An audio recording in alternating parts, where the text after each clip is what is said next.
This episode of The Rookie Hunter is sponsored by North Arm Knives. North Arm Knives are handcrafted and sold directly through a father and son team right here in British Columbia.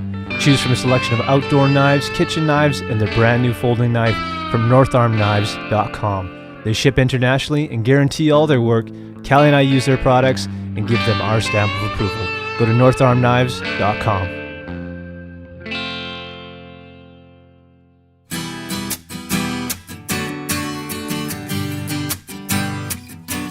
Hey guys, welcome to episode 58 of Rookie Hunter. Today on the show we've got Aron Snyder. You know him from Gritty Bowman and Kifarucast. We've also got Jeff Lander from Primitive Outfitting. These guys have spent a lot of time together, so we reflect on their last season together. You guys find out how things went and also some of their plans for 2018. A little bit of gear talking here too, so hope you guys enjoy this one. If you don't mind, if you're enjoying the podcast, you can head over to iTunes and leave us a rating or review there. That stuff helps us out. You can also go to the website, which is therookihunter.com. You can find all of our contact information up there, links to our social media. We've also got some merch there if you're interested. That helps us out big time. So head over to therookihunter.com. Our beer of choice for this episode was a Pilsner from Four Winds Brewing, one of our favorite brewers. Callie and I are going to be doing a classic one-on-one Rookie Hunter episode coming up here. So if you guys have any questions for us, any topics you want us to cover, send us an email. You can do that through the website or just send it to info@therookihunter.com and we can discuss anything you want. Let's get into this episode. Sit back, relax, crack a cold beer, and enjoy episode 58 with Jeff Lander and Aron Snyder.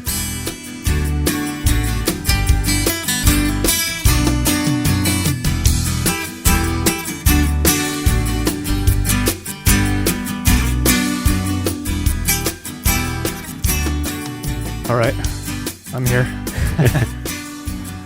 Sweating from all that button pushing over there. It's hard work. It is hard work. Aron, how you doing? I'm good. Good.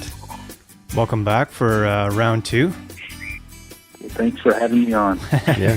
We've got Jeff Lander from Primitive Outdoors back for round two. Outfitting? Yeah. Yeah, it can be outfitting outdoors. Oh, sorry. Primitive Outfit. dance moves. I mean, it doesn't matter. We did another podcast today too, and I messed up the name. So Mike's going to have to do a little editing today. I got thrown off by the time change. Closer. Yeah, here we go. Beautiful. It's a full moon. It's, I guess it's been over a year since we talked to you, Jeff. And Aron, I think it's probably been almost bang on a year, maybe?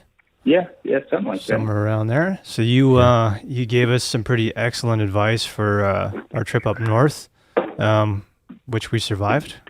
So you gave us good advice for that one. Yeah, Aaron's advice. You're not going to die.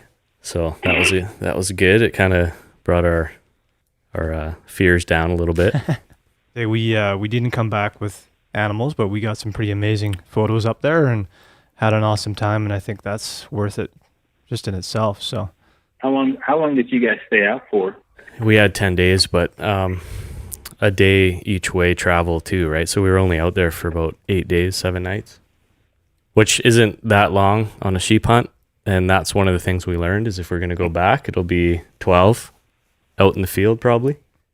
How was your, did you take too much food? Did you find you had too much food? You brought too much food back? Or? Yeah, you know what? I found that every day I had a little bit of food left. So I was taking this Ziploc bags and I was kind of throwing all the extra food in it from each day. And then I ended up with an extra day's worth of food. Nice. So, yeah, I kind of learned a couple things there too, but we didn't really get into the spot we wanted to. It was just a little too far. We made a couple mistakes navigating. So from that perspective, I don't think we burned as many calories as we thought we were going to going up and down. Mm-hmm. So that could have been a reason for the extra food. I did okay. I did all my own stuff, which is quite a bit of work with the dehydrator and all that kind of shit. But it kind of allowed me to like set everything out in front of me and look at it. So I'm like, okay, what would I eat for like just a general dinner if I'm at home? and then I would add like another third on top of that just to kind of make sure I had enough calories. And there was like, I brought some pasta and stuff like that, and some of those meals were pretty big and a bit too much, but I was pretty much bang on. I probably could have brought a little bit of extra snacks and stuff like that, but made out okay, so got lucky. You should see what Snyder brings in. Yeah. Yeah, I don't suffer from the dilemma of having food left over at the end of the day. Yeah. What are you usually bringing in? Like, do you know your calories per day? Yeah, oh yeah. I mean, I'll be down here. I'm a little more dialed in, just because I have the time and, food in the garage and everything. And on a quick trip, where we're running in and out, I mean, I'll pack in salami or, whatever and just eat like a horse. I mean, I eat like a horse all the time, but longer trips, I try to pack in 3,200 to 3,500 calories a day. Right. Depending. And then, if we're in the spring trips when we're fishing, that could go upwards of 5,000 a day, including the fish for catching. I eat. I mean, I'm pretty disciplined. Or I'd weigh 400 pounds. I'd be a fat bastard. I mean, when I'm putting out a lot of calories, or when I'm putting out a lot of effort, I pretty much, as Lander has seen, will eat really anything around me all day. Nice. Yeah, Aaron, we met you down at Sheep Show there. It was good to finally meet you in person. But I think the first thing he said to us was, holy shit, you're a lot smaller in person. Pretty skinny guys overall. So, yeah, we need to pack some food because blood sugar starts dropping in a hurry out there. Yeah, Kelly. Oh yeah, I can imagine. Yeah, Kelly shed 10 pounds when he was in there too. So yeah, that's 10 pounds he doesn't really have to lose. That was good though. So Aaron, this was your idea, by the way, to get the four of us together, and I'm hoping to get some good stories out of you guys. So what have you got planned for this year? I'm assuming you're coming back up for black bear and mule deer with Jeff, or? Oh yeah, definitely. And I don't think that'll really ever, change unless I go into, total poverty. And then I'll probably ask Lander if I can do some kind of, can I put in shower doors at his house or something? But I mean, not to be weird, but there's very few people that I run into that I actually listen to. As horrible as that probably sounds, that I trust. And but Jeff's one of them. And so, so I don't just get to hang out with him. I get, wizardly advice from him, and I get to make fun of, because he pretty much makes fun of me the entire time, which is, the double whammy. It's not that bad. Jeff, what are you thinking about? He's generally like, well, I was thinking if I could knock you out in one punch or not. Yeah, I get something. Yeah, that wouldn't happen. Let's start with the black bear hunt from last year, if you guys don't mind doing a little bit of time traveling here. How did it go? Jeff, go ahead. How did it go for you? No, it went well. I mean, we were kind of focused on grizzlies. Okay. And so we had a friend, another outfitter came in with some dogs. Yeah. But the way my area kind of is, there's the river, and they were swimming the river, and so it just wasn't whatever. So, but we did find a nice big black boar, basically driving to where we were going to go do some grizzly hunting. And so it was kind of a quick stop, drop, and roll. And, by the time I went down, turned around, the bear was dead, But he was shooting his compound, and it was, very close for him. And, it was an awesome bear. It was a great bear. Didn't go very far, did it, Schneider? Black bear? No, it didn't. 15 yards or something. Wow. Yeah, I mean, I just wrote an article for a bear hunting magazine for Clay, and that did not take up a whole lot of the article, because literally we were driving down the road and stopped the truck, drove in a ditch, kind of a thing, pulled over wherever it was, and kind of low crawled up to the edge and got to this berm that was maybe, I don't know, 50 yards off the side of the road or something. I don't know what it was, a ways off the side of the road, and got to the top of the berm and ranged it and shot it and went all the way through it and came out between its legs, Wow. kind of neck area, and yeah, I didn't go very far, and then I ran back out to the road and hoped to get caught back up and waved to everybody. They were out of the sight, I think, and then turned around and came back, and we threw it in the back of the truck and tried to shoot a grizzly that same night. Yeah, it's usually how it goes, though. You're going somewhere to hunt, mostly up there, and you get interrupted by a big black bear in a field or cruise the tracks or something. Right. So that's a pretty common, mostly that little meadow where he shot that one is always notorious for having a big bear, and it's usually when you least expect it. Is that right? Yeah. Yeah. So, and there's not very few people that I would not be right in their hip pockets. With him, it's 100 yards back or whatever, but yeah.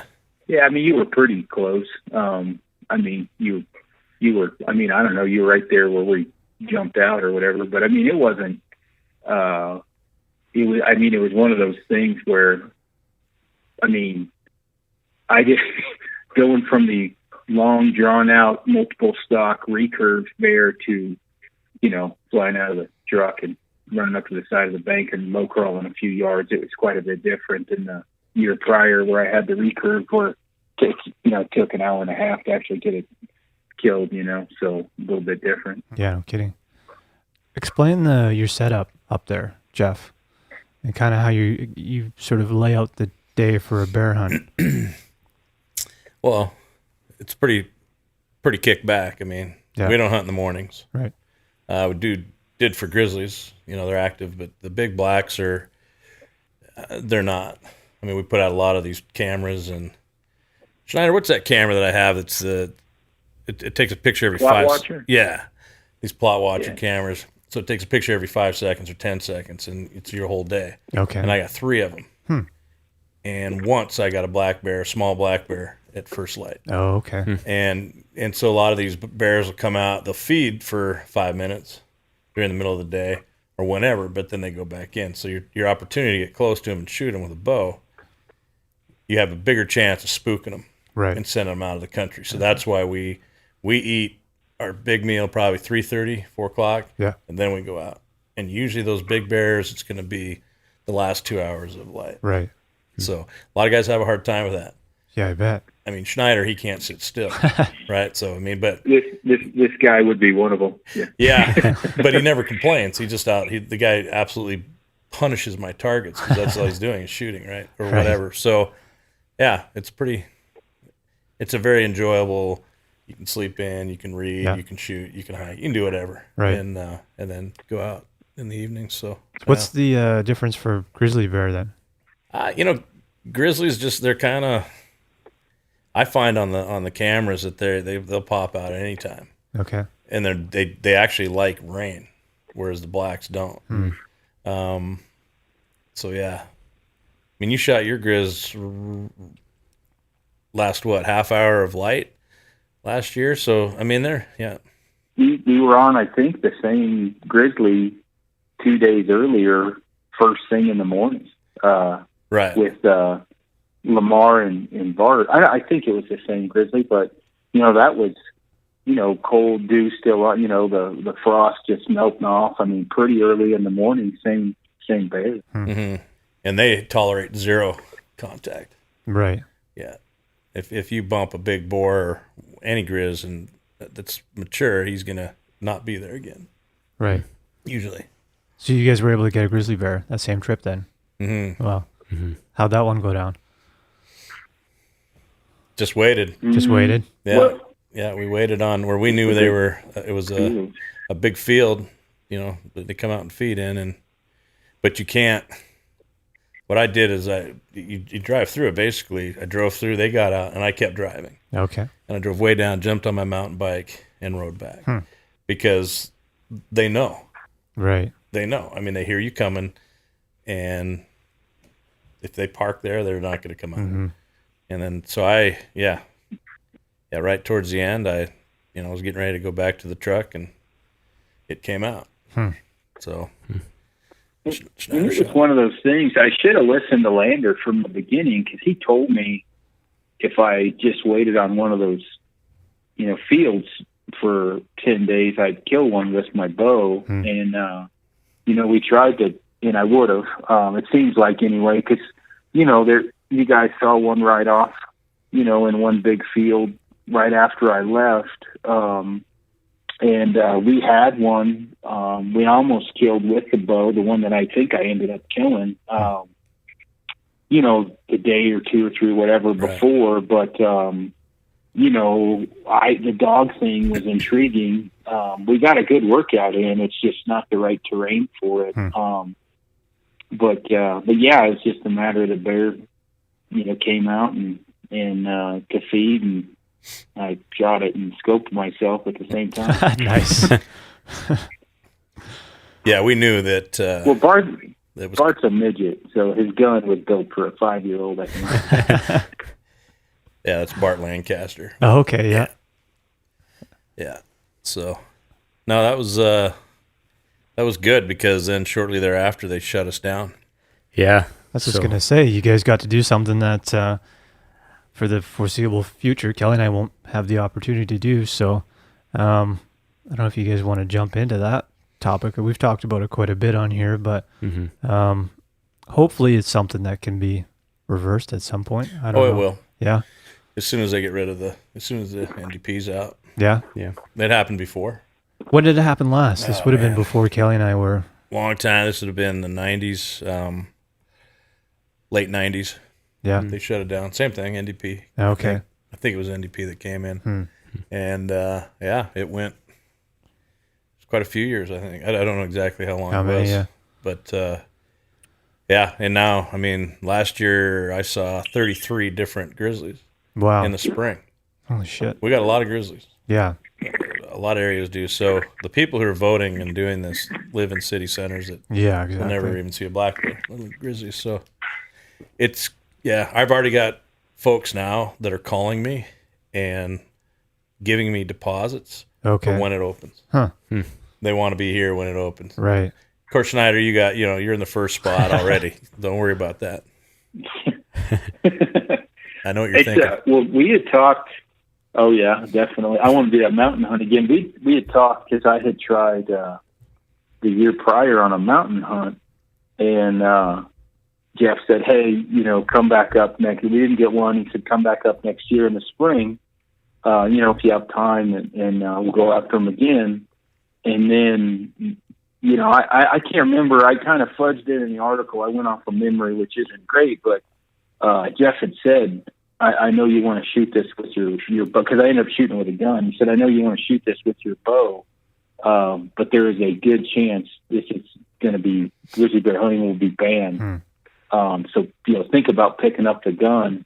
And if you see one, if you get the chance. And as it turns out, it was announced right after that, not too long after I shot that thing, that it was ended up being banned. So I'm glad you gave me the advice, or I'd be, bearless. So I think the election, I don't know when the election happens in Canada. You'd think I'd know after living here for so long. But, I don't know if it was a springtime election last year, or I don't remember anyway. I can't remember now. Yeah, I'd imagine that the whole landscape's going to change again once we go through that cycle. But yeah, it's funny. We get, different perspectives from, people saying that's it, we're never going to see it again. They're going after the next species on the list, and then we're never going to see that one again. But I'm glad to hear that you guys are optimistic that it's only temporary.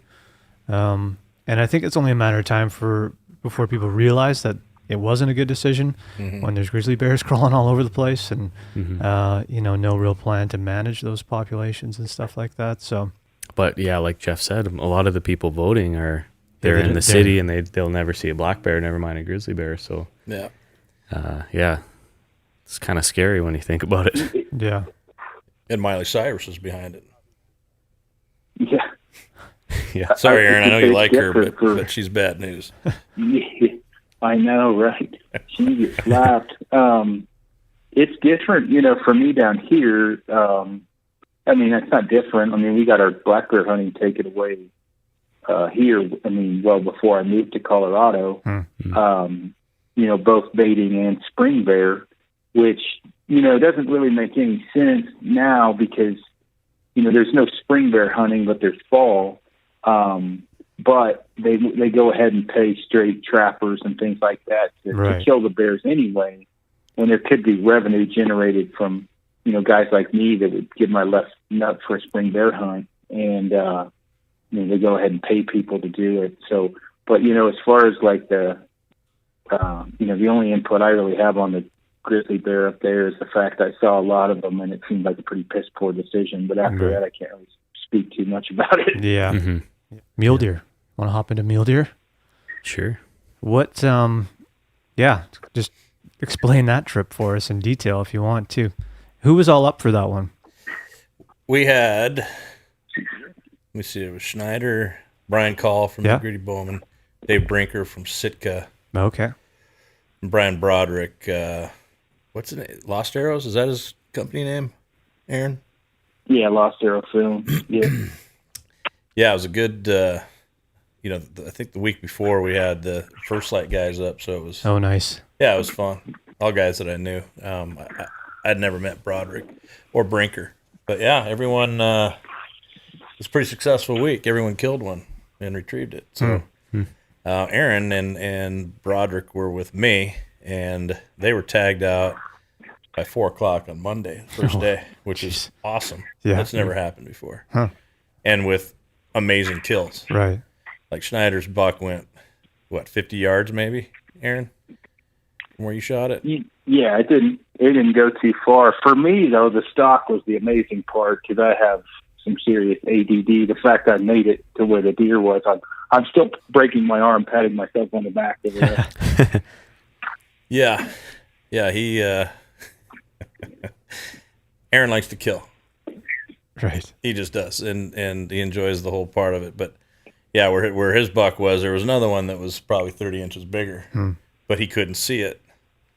So he's doing the, you know, he can see this other one sleeping, and he ended up shooting it. Right. The nice thing is that he's just as happy with that 150-inch buck, or 160, whatever it was, to 180. So yeah, that's good. And the other one, Broderick's, he shot with his longbow.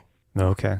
And that buck was, I don't know, Aaron, you were in his hip pocket. I was back a ways. And what happened with Broderick? Well, I mean, it was kind of cool because, you know, when all this, you know, kind of went, you know, down, if you can imagine like a ranger file or 3 people in a row where, you know, Lander's back for us to complete the stalk, and then Broderick is 2 yards in front of me, and I can't see the deer, which is 12 yards in front of Broderick.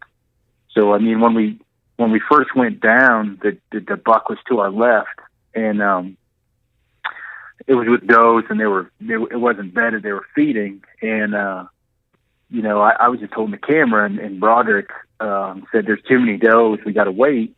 And so, me knowing I moved too much, I just sat my fat ass down and thought, well, this is probably the stillest I'm going to be, so I'm just going to stay right here. And I don't know, a few moments went by, and Broderick said they're going to the right, and he didn't need to. I knew what he was thinking, so we busted to the right, and you know, just got. I mean, literally just a game of inches, right? Just got just in front of them. I don't know how far we went, 50 yards on a cattle path, and right when we got there, the buck showed up right below us, and you know, I knew I couldn't see the buck yet, but Broderick looked back and whispered, and he said, "He's right there." And I'm looking, I can't see him, and he looks back and he goes, "Right freaking there, man." And I was like, "Oh, he's right below our feet." And so I put the camera as slow as I could up above Broderick's head and tried to stay away from him. And sure enough, a few seconds later, the buck came out, and Broderick shot it right in the heart at 12 yards. And I mean, I had serious Tradwood at that point. Like, I was pumped because I was the guy shooting when I shot the recurve. So watch him shoot that thing in the heart at 12 yards with the longbow. It's pretty cool. And it was a super unique buck. You know, it didn't score like great, but it was like crazy tall and just kind of a goofy rack, which I would have shot the heck out of it. I mean, it was super cool. And then it ran out and, you know, did the little dance and flipped over. It was pretty epic stock, really. I mean, it was fun. Or ambush. What kind of terrain are you working with there? It's badland stuff, you know. It's Well, that zone is on the South Saskatchewan River. Oh, okay. So it's a lot of, it's very flat, and then it's big cliffs. Okay. And, big, deep coulees. And these bucks come up and out, and they feed, and then they go back in. So, Right. Mornings we're out. Usually, there'd be 2-on-1. I'd drop the different, my 2 hunters off in places where they can watch, well before first light. And then I have a certain route that I do, little pockets in the prairies where I try to find bucks. And if I get on one, then I get out and I follow him until I see where he beds. And so then we all kind of reconvene. The nice thing now with cell phones, you can text and, Right. I'm on a big one or whatever. So you kind of know. Yeah. And then we get back and everyone gets, what do we got? And, Right. And then we go. Huh. So sometimes, you got, everyone's got a buck to go after. Right. So, yeah, it's fun. So you're still getting the opportunity to spot and stalk. Like these guys are way out there, you're glassing and finding them, and then these guys are going after them. Yeah. That's the idea. Nice. So, yeah, big optics are critical. Good optics Right. are critical. And, so, you're watching them. Sometimes it takes, they'll come, they'll bed down, and in October when Aron comes, usually they bed in the sun. They bed usually 2 to 3 times before they're down for the day. Wow. So it's really important to sit there and watch them, or you'll come back and then they're gone, Right. and then you have no clue. idea. Yeah. But more importantly, you're seeing what's around them. So you know that next coulee over, there's 6 does, or there's 2 bucks, and you also know who's with him. And a lot of times these big deer, they'll either be, when October is 1 or 2, 3, 4 bucks together, might be a couple does. Yeah. Very rarely will you get a single buck that's by himself. And when you do, that's money. That's a big one. Yeah. Because you got to try to get around these things. And, Right. Yeah. So, and if they see you from either a mile or, however far away, they are gone. So They're you've up got and gone. no tree cover or anything, No, right? So, sagebrush. Huh. Wow. Yeah. That would be a pretty cool hunt. Oh, to it's do. completely, it's my favorite by far. I love it down there. It's a challenge, and you get close and you kill one, mostly with, with what Aron's shooting, myself. I mean, that's to get under 40 yards on those things, and then being able to shoot them when they stand up or whatever is pretty No kidding. difficult. Yeah. Pretty gratifying though. Yeah, I bet. Aron, you said you guys were filming that hunt? We filmed Broderick's, yes. Yeah. Is that out there where folks can check it out, or?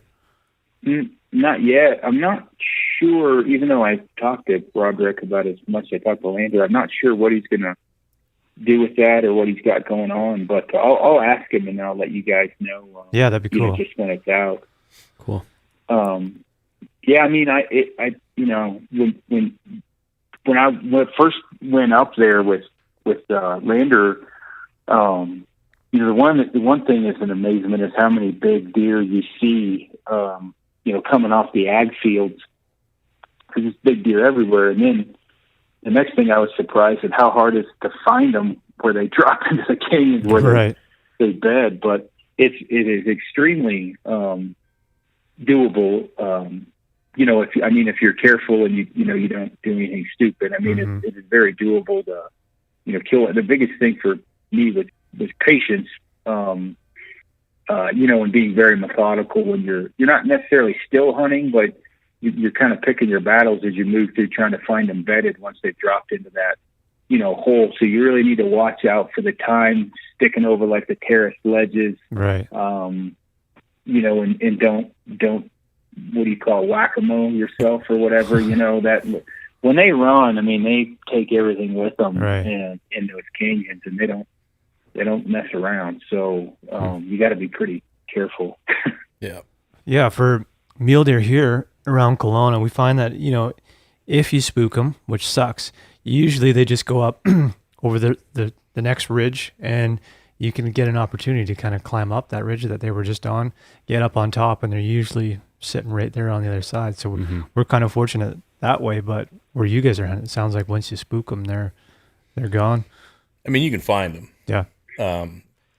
I hunt myself in September, first week of September, and we'll come back in October, and I'll see a lot of the same deer. Right. So they're territorial. Yeah. You'll bump them, and they might go a mile away, but they cycle through. Right.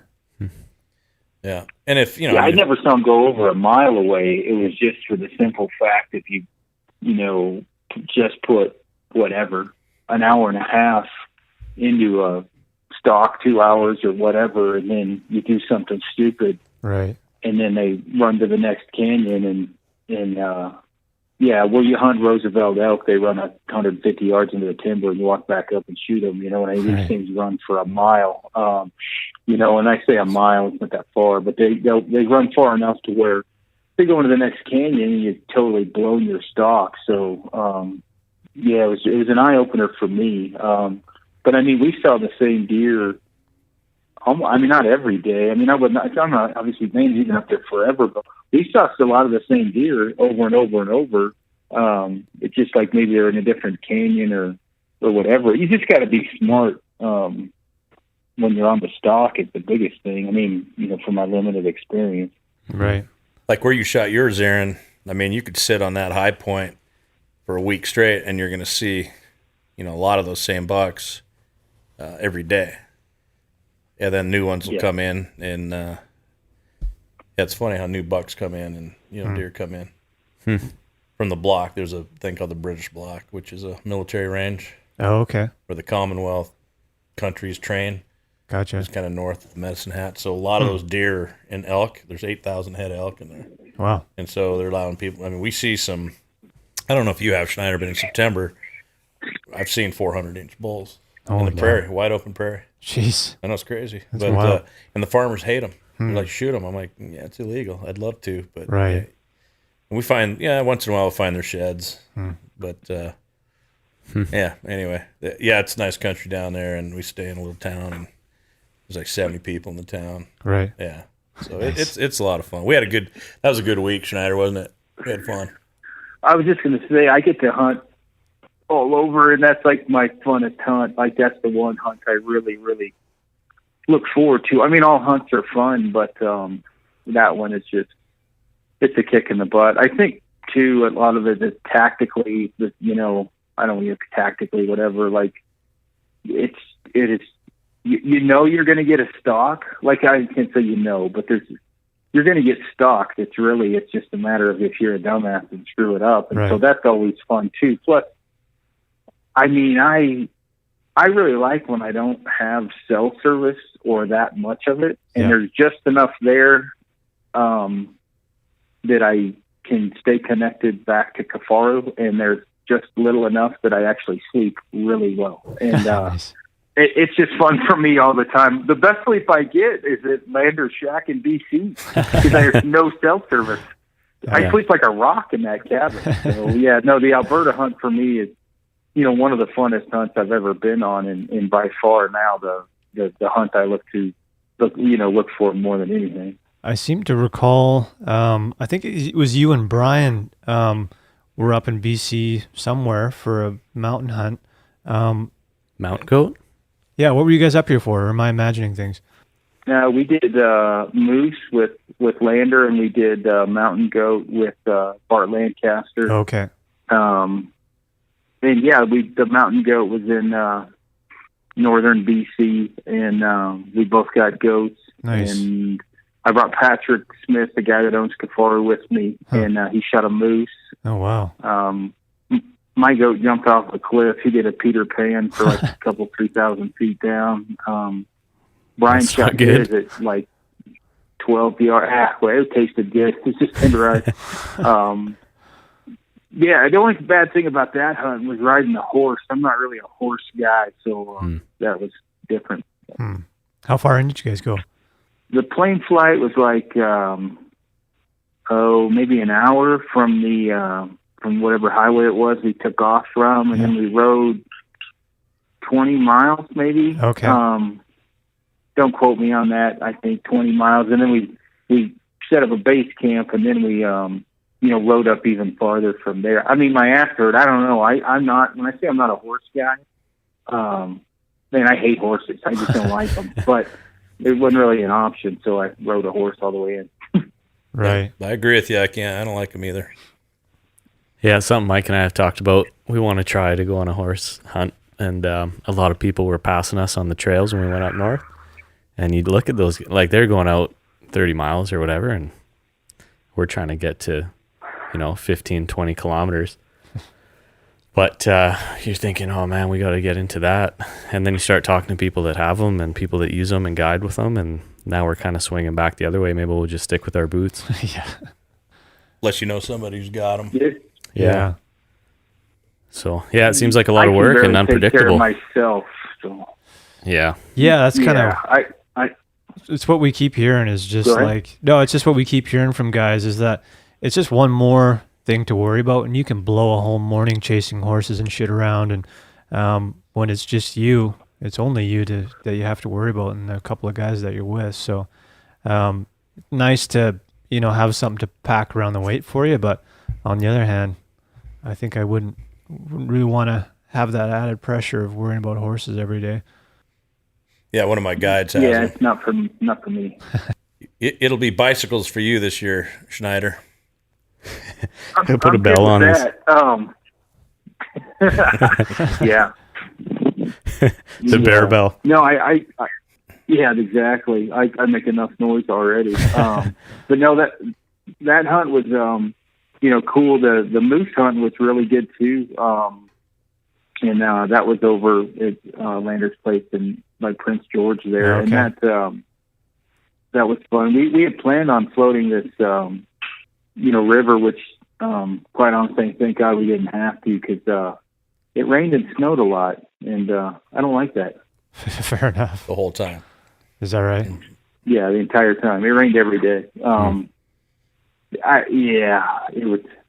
It was funny when Brian shot his moose. I was like, "Hey, grab the gun and shoot this thing. Go ahead," because I was I was up to shoot first, and I didn't have a care in the world. Didn't want to shoot it. Go ahead.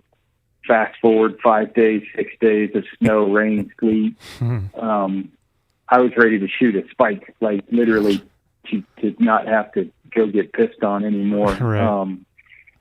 The weather definitely changed my attitude a bit. I was in Alberta. Oh, okay. And so I had my Tristan, we call him, Aaron's his name. He, my guide there. Had a couple of them, him and Devin and Ben were there. Yep. But Yep. Tristan was with Brian and Devin was with me when I shot mine. Yeah. So I talked to Aaron every night, get the feedback, whatever, and then he'd go, "Well, what are you guys doing?" I said, "We're looking at some, giant mule deer every day, and it's not raining." Right. So I think part of Aaron was like, "I'm going to shoot one, and then I'm on my way." Yeah. And then it went like 2 or 3 days where you didn't get your opportunity, and he had Alberta on the mind when he was getting hammered. Yeah. He shot a heck of a bull, man. That was a gorgeous bull. Oh wow. It kind of sucked though because I shot it at like 75 yards and it was coming, and I shot it with a 338 something. I don't even know what it was. It was Devin's gun, which I could have shot with my bow the way it was coming in. But whatever, it is what it is. I was just happy to get moved. Yeah, for sure. That's something that we've been talking about for this year, and we keep flopping back and like. 1 week we're talking about high country mule deer. The next week we're talking about a moose. Then we're talking about goat, sheep, and every year it's the same thing. Just spin around trying to figure out what we're going to do. But moose for meat, and we had a tough season last year for meat, so we're kind of focusing on that. So we'll see what happens. That was kind of the thing for us because, I stole Lander's freezer, but we drove a trailer all the way up there to make sure and bring the moose back. I've had moose several times, and I'm glad I shot that with the gun. I'm glad I brought it back. It was worth the money. Mm-hmm. That's the best meat that we have, and we have multiple animals in the freezer. Right. It's unbelievable meat. Nice. Unreal. We'll see how the plans evolve, and I'm sure we'll probably have to do another gear episode with you at some point, Aaron, because it seems like for every different hunt we kind of have to change our approach a little bit, so we'll save that for another time. But that's part of living in BC is we're spoiled rotten up here, and we've got like more options than we can handle as far as opportunities, so we're pretty damn lucky. Mm-hmm. For sure. Aaron, what's going on with Kifaru lately? I heard you have some waterproof packs coming out, some lightweight. Yeah, we got new lightweight frames, new lightweight waterproof bag. Those are the big ones right now. We've had some day packs and stuff come out, and everyday carry type packs come out. Yep. But the waterproof bags, I think they're going to go on pre-sale the end of this week. Same with the frame. And it's something we've been working on. I had one 2 years ago. The frame, the bag I've had for 2 years, and it was just a matter of if we wanted to do it or not. But use that material. But the frame I'd worked on 2 years ago, and then Brian and I and probably 10 other guys used it all last year, and nothing ever happens quick with Kifaru as far as the testing. And finally it's out. It's I'm excited about it. I think it'll do really well, and it's super lightweight. So people always, lightweight is king anymore. So yeah, for sure. Are you doing quilts now, Aaron? Are you thinking about it? Yeah, I hate to bring it up because we're doing the pricing on them with the quilt, and they're not horribly priced, but there's a body bag is what we're calling it. It's a zipper woolly basically, but it's got a little bit more, quite a bit more into it than that. And then a quilt, and those will be out maybe in 2 to 3 weeks. And I don't have the final versions back from the sewer, so I'm scared to death to even bring it up again. But they should be out in 2 to 3 weeks if the sewers do get on the sewing portion of it. And it's something that we've been pestered for that for so long that I'm not a quilt guy myself, but you get enough phone calls of people bugging me for a quilt. We made one, and we did a little bit different stuff with the insulation. There's more in the foot box, especially so I can use it because my feet get cold. It's a true 20-degree rated quilt. It's lighter than our 20-degree bag, so we're definitely excited about that too. Cool. Any other stuff you got coming up you're excited about? As far as products? Yeah. Not that I'm going to bring up and get myself in trouble. Right. Man, we brought that body bag up last year, and then we're not coming out with it till this year, so there you have it. Sometimes get a hitch in the giddy up. Other than that, as much as I'm in the field and hunting and everything else, it's I have to say my fiance Amy has to put up with a lot of shit. I'm grateful for both her and my daughter to be supportive like they are, because I wouldn't want to live with me. My phone rings off the hook. Right. I'm gone all the time, and I eat like a horse. So yeah, we were. That's probably about it. Cool. Yeah, we were introduced to Kifaru packs when we had Jeff in the first time a year or so ago. Yeah, you got a couple nice packs there. So at that point, it was like, oh, we got to upgrade our pack situation. We talked to you for quite a while. I ended up buying the Argali and took that up north with us, and it worked out great. Just super, super awesome frame, and the padding, lumbar support was, you don't really realize what is going to become a problem until you're out there, and you've got 70 pounds on your back for 7 days, and we all kind of had our own issues, but as far as that pack went, and I think some of us had like sores almost on our backs from just the friction of the packs and stuff. Backpacking tramp stamp. Yeah, like each pack has its pros and cons, but that the comfort on the Kifaru was, I think, definitely at the top of the list. Did you both have Kifarus, or did you have something different? No, I've got the Fjallraven that I had originally picked up just for backpacking. It's a 75 liter. I think Aaron's familiar with that one. It's a Bisco 75, it's called. It's not necessarily set up for hunting and carrying meat and stuff like that, but for the price, it's been a great pack. And I've beat the shit out of that thing, and it's still holding strong. But at some point, I'll have to upgrade that thing, because I'm sure it's going to start to break down eventually, especially with what I've been doing with it. But it's been a good pack. Yep, for sure. Those guys actually make a great pack. I'm wearing Fjallraven pants now. Fjallraven makes great stuff. The one thing I learned yesterday, I'm all depressed. They're like promoting and investing money into the reintroduction of wolves in Colorado. So I may be giving all my Fjallraven pants away. we're pretty happy about that. But that pack is pretty good. I mean, for a backpacker's pack, man. I mean, it's definitely one I've suggested to people. Right. Yeah. Yeah, you've put it to the test for sure. Yeah, for sure. It's packed a lot of meat. And then we had the 8-man teepee up there, which our buddy Garrett picked up. And I think he talked to you at some point when he was first looking into it. And man, what a welcome sight that thing is every night coming back to that. Yeah. So yeah, all that stuff worked out really well for us. No, that's good. That's good. What do you guys have any? I don't know exactly how it works up there. I know you guys can. Like, what's the one hunt this year you're looking most forward to? I don't know. That's kind of touching back on our point there. If it's hard to decide, part of it's just having a lot of opportunity. I think we really want to go back up north and go stone sheep hunting again.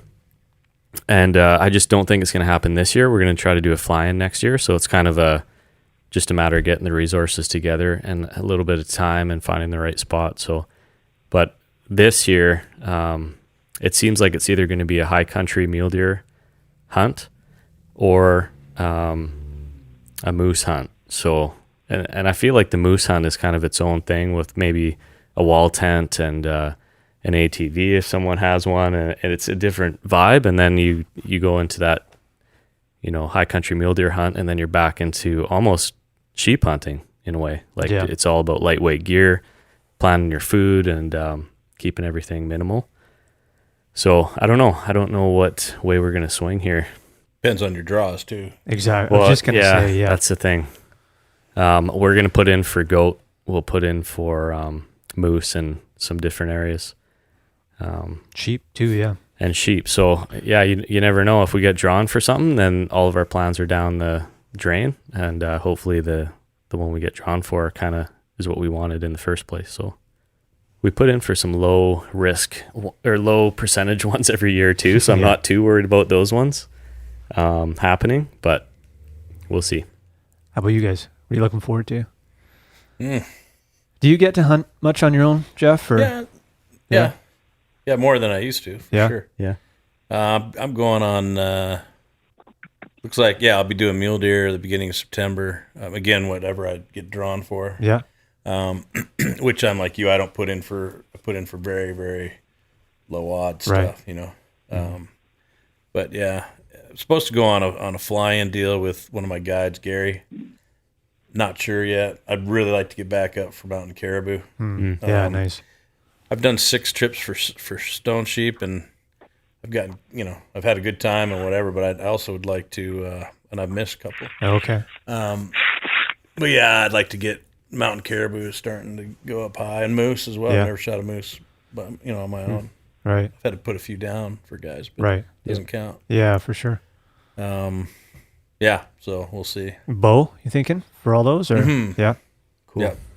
Man, that's something. Kelly's got a nice bow, and I'm not really set up with a bow, but I think it almost feels like a natural progression to go from rifle and then having some successful seasons and then switching to the bow just for that added challenge. And for me, it's just like, it's that extra hobby that I feel like it deserves the time throughout, the preseason stuff and really getting it dialed in. It's not something I just want to run out there with and start firing off arrows. But it's like you have to have your bow beside the back door all the time, and you shoot every day. Yeah. Pretty much. Yeah. The good thing with me is that I have enough guys that come in that my freezer's always full. Right. Yeah. So I can shoot a longbow, and if I don't kill something, I'm fine. Yeah. But yeah, this year I've got 2 or 3 guys flying in for moose, which is money. Right. Because they'll take 100 pounds back, and the rest of it goes. So this year I didn't get any because the guys who killed moose were very chintzy with their meat. Yeah. Very, very chintzy with their meat. Right, Aaron? As I took a trailer up, he's taking the whole thing back. Yeah. Aaron's licking out the peanut butter jar right now. Yeah. No,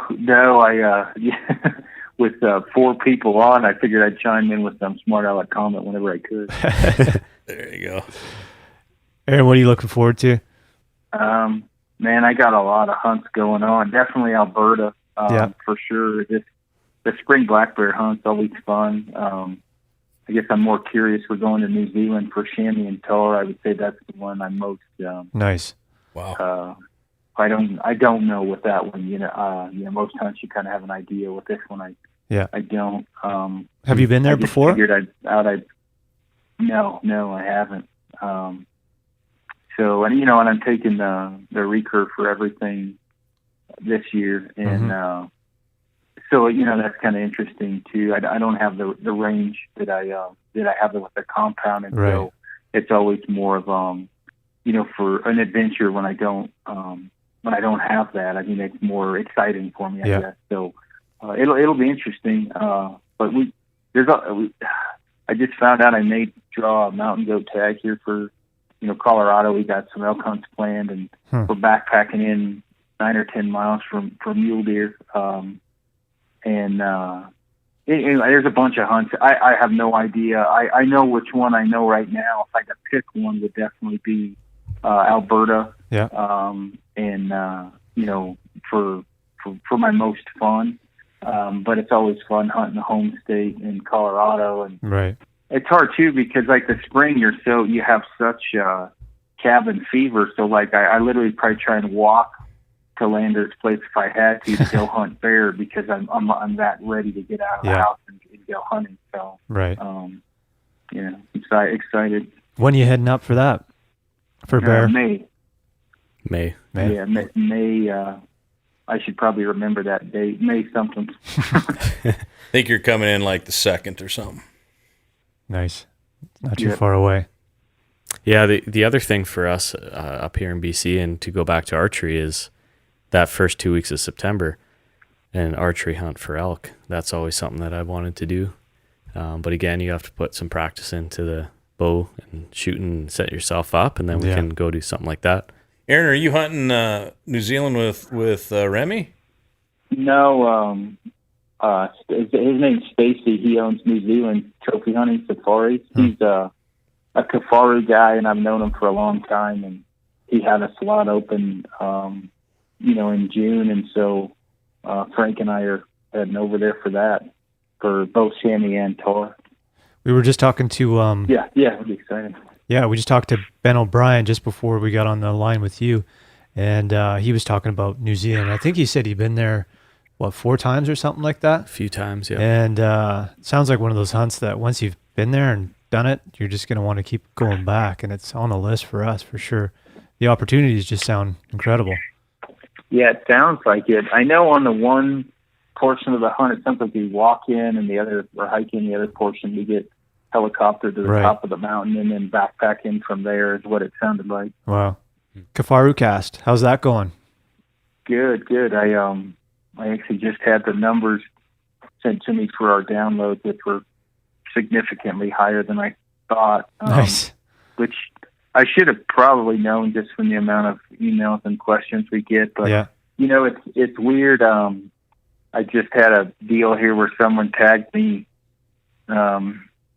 complaining that they're tired of hearing the saying that I hunt for, that we hunt for food, and that it's stupid and we should stop saying that because it's hurting us as hunters. And, trying to talk about subjects like that on a podcast, because as Lander knows, it is very important for me because I do eat the meat all year. Yeah. But I don't have to. I mean, I have a job. I can go buy food. Yeah, of course you don't have. I'm not a caveman, right? Yeah. But I guess what I'm getting at is people pissing, moaning, and bitching and whining inside the industry about certain. I mean, it just drives me crazy. I mean, I don't care why you hunt, but trying to tackle subjects like that on a podcast, I'm finding to be difficult at times.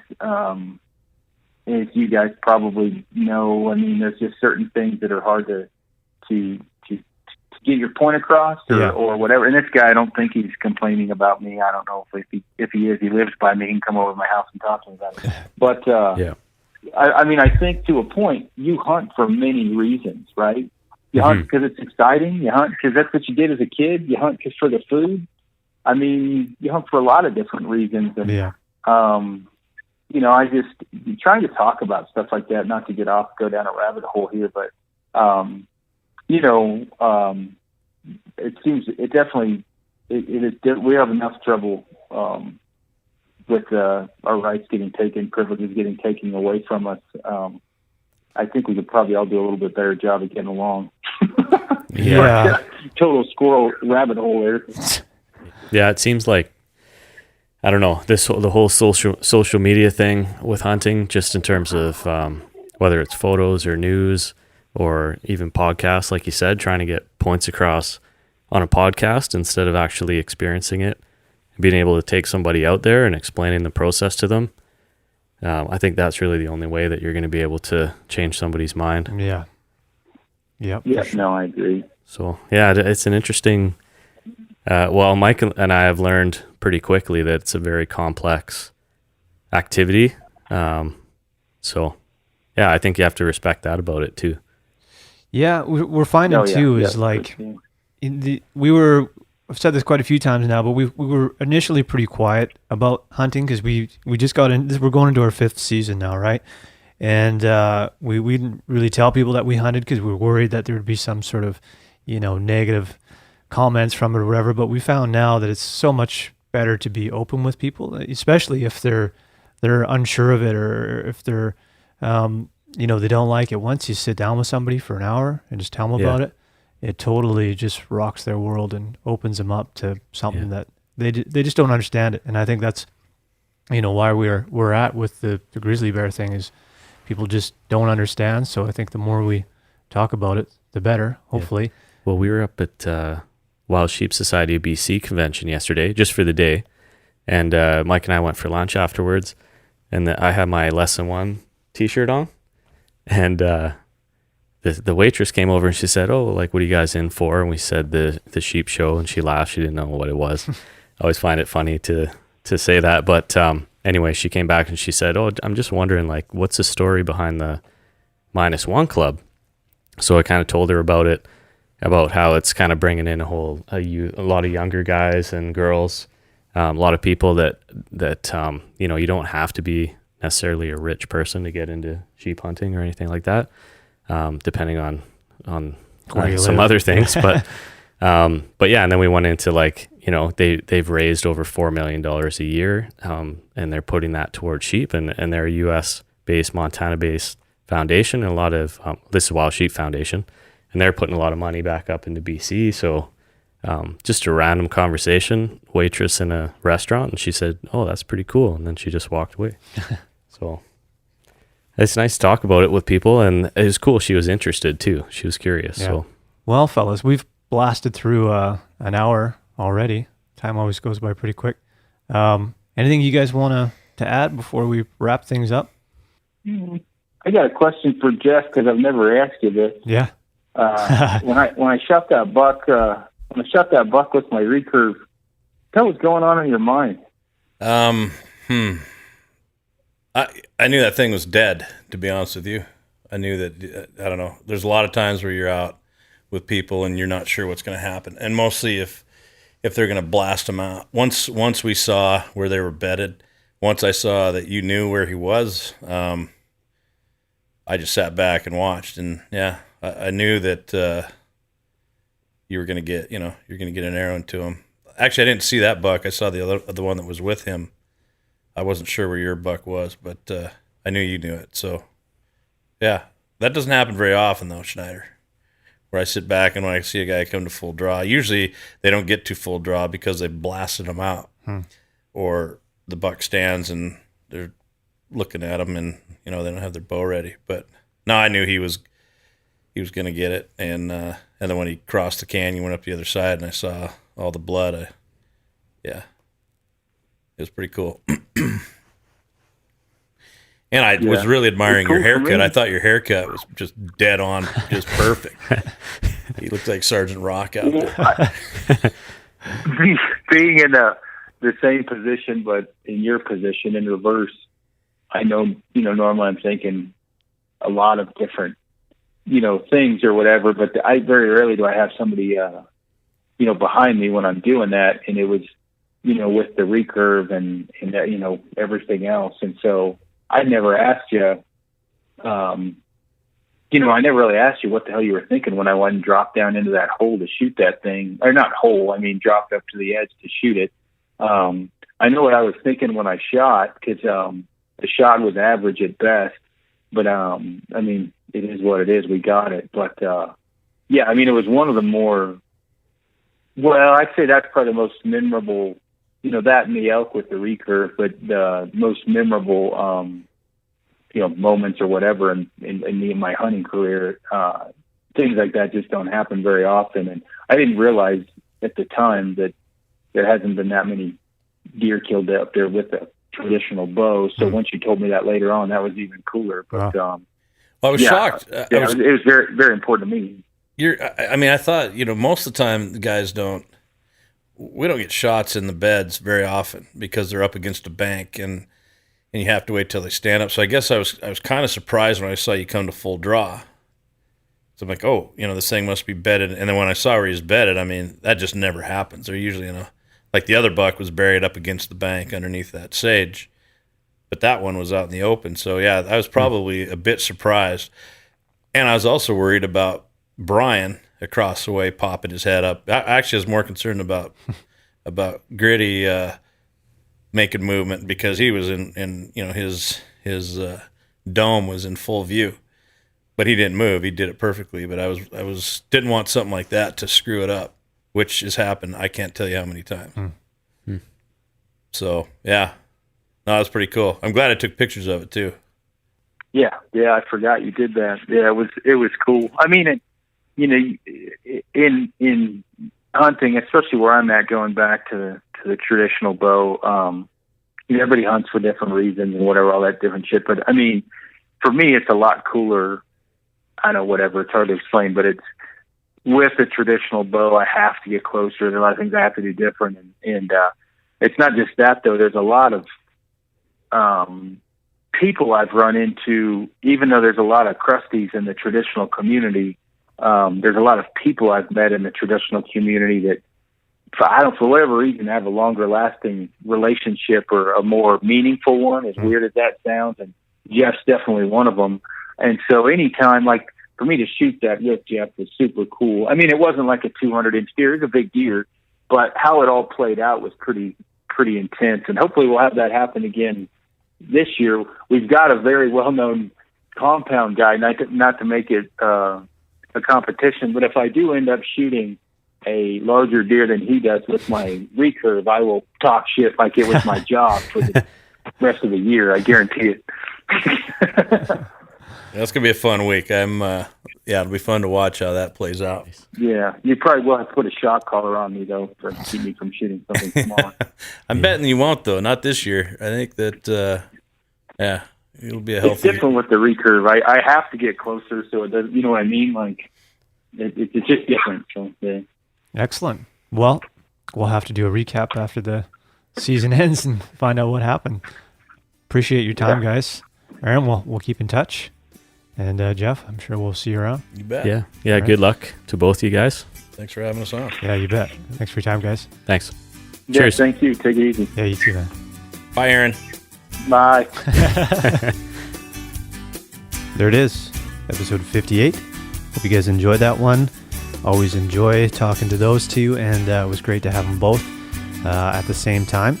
Just a reminder, our next episode is going to be a classic rookie hunter with just Kelly and I. So if you do want us to discuss anything, if you have any questions for us, send us an email to info@therookiehunter.com, and we'll be sure to go over whatever you like on the next episode. And hopefully we can keep our streak going and get that up for you next week. Until then, good luck out there if you've started your spring season, and we'll talk to you soon. Cheers, guys.